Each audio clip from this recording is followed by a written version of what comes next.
Welcome back to Witness. Ma Yan is a young Muslim girl born into a life of poverty in China's northwest region of Ningxia. Like many young girls, she kept a diary, but thanks to a passing French journalist, this one became an international publishing sensation, and now Ma Yan stands on the verge of a new life, studying in Paris. During study time this evening, our English teacher came into class and asked us, "Do you want to improve your English?" The students said yes. Teacher said, "If you want to improve your English, then each of you should take out 1 yuan to help buy a tape recorder, so you can learn on your own during evening study time. If you have financial difficulty, there is no need to pay the money. Some families really have a difficult time. They can't even afford to pay for their children's school fees." I think of that time in my 3rd year of primary school when I had no money to buy books. Mother, along with a few aunties that I know, took a ride out to gather some fa cai and helped me acquire my books after a few months. Here, I would like to tell all the children out there something honestly from the bottom of my heart. My mother's care for her children is without boundaries. She is willing to do anything for her children. Here, I would like to say, Mother, you are the greatest. I love you. I love your spirit. You are so strong, so pure, so worthy of your daughter to learn from you. You are always the greatest in my heart. 2 days later, the French journalist Pierre Husky came to the village for the first time. That was the first time we met a foreigner.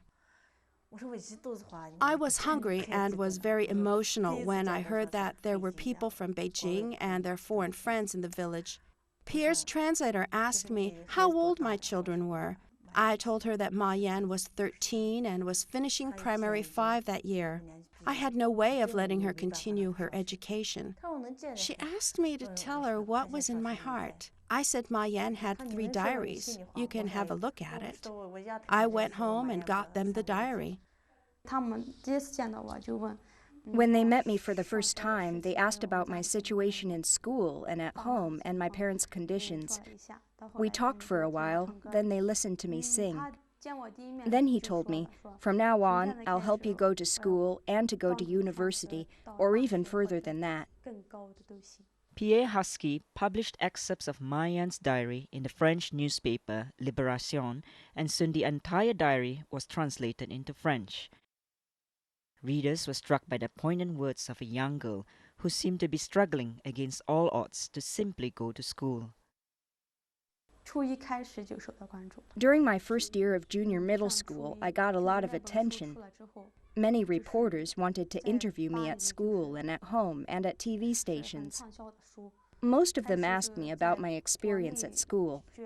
So I wanted to tell them my experience so that they could then help other poor children, children who need to go to school or who really want to go to school. This got a lot of attention in the media. The children in my school received a lot of aid because of that. The publication of Ma Yan's diary touched so many people in the world. The book has now been published in 19 different countries, and every time it is being published somewhere, the readers have the same reaction. They finish the book and they want to help. Whether, it's the 11 years old little girl in Canada that wrote to us saying, "I don't want any of my birthday presents, I want all the money to be given to Ma Yan so that she can go back to school," or whether it's a wonderful man in Australia that said, I'm getting married and I've asked everyone to make a donation so that we can support the children of Ningxia together. This outpouring of aid led to the founding of Children of Ningxia, an organization that has now provided help to thousands of needy children in the province. It has also provided scholarships to more than 150 students, including over 80 girls. The government has also made it easier for children to stay in school by abolishing school fees through 9th grade. But many families still struggle to pay for boarding fees at faraway middle and high schools. Perrine Luye is the coordinator for Children of Ningxia in China. She scouts the villages of Ningxia to identify potential candidates for scholarships and also talks to school leaders and teachers to see what other needs could be met. Bai Bing, who lives in the village of Liu Jiamiao, is one of the young girls to receive a scholarship from Children of Ningxia. She attends a middle school in the town of Yuwang. It is a 10-kilometer walk from her home.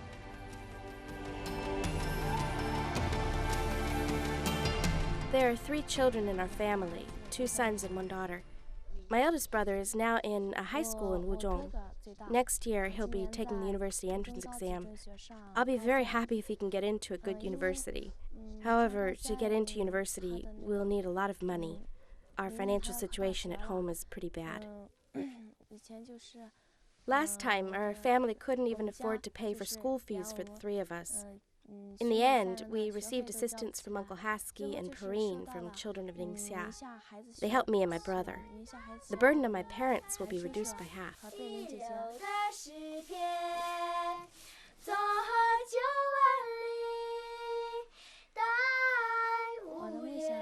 My dream is to become a singer, a star.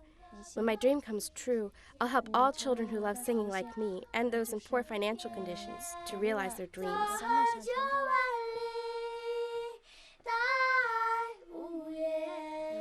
Once, a television station organized a competition. My parents said I could join the competition too. I was very happy. But after that, I found out that I had to pay 200 yuan to register for the competition. Because our situation at home was quite bad, I couldn't go. I was very sad. My tears just fell. Finally, I decided if I study hard, I hope that all the good-hearted people in the world will help me realize my dream. I'll be very grateful to them. I'm especially grateful to Uncle Haskell and Sister Perrine. If they hadn't helped me, I would have quit school and be doing farm work at home. With their help, a village girl like me can be what I am today. But for some, school remains out of reach. Ma Xiaoling is 16 and has dropped out of school. Her parents are trying to find a suitable husband so she can marry soon. Why don't you go to school anymore? Because my family is quite poor. Is there anyone introducing you to any potential husbands? I heard there is someone, but I don't like him. If you get a chance to go to school, would you go? Yes. Yet, for many girls in Ningxia, the environment has dramatically changed. They have new opportunities and new inspiration to choose their own future. It all stemmed from a young girl's desire to go to school and her mother's sacrifice and determination to get her there.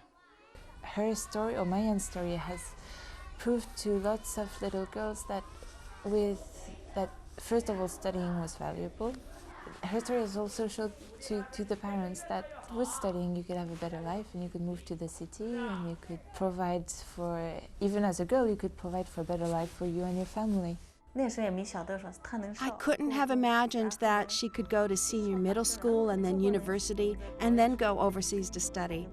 I couldn't even dare think of that. Now I say it's fate. Now Ma Yan helps other students. The girls now are, from a knowledge perspective, have changed. They can form opinions by themselves. For someone who doesn't go to the university or has no chance to attend university, I feel that his or her life won't be complete. By passing the university entrance exam, I can prove to the children or girls in poor and remote villages that girls and boys can be equals. Through our own hard work, we can achieve the kind of life we want and determine our own personal direction. I wanted to be an example. Because of this, most of the girls in my village have gone to school.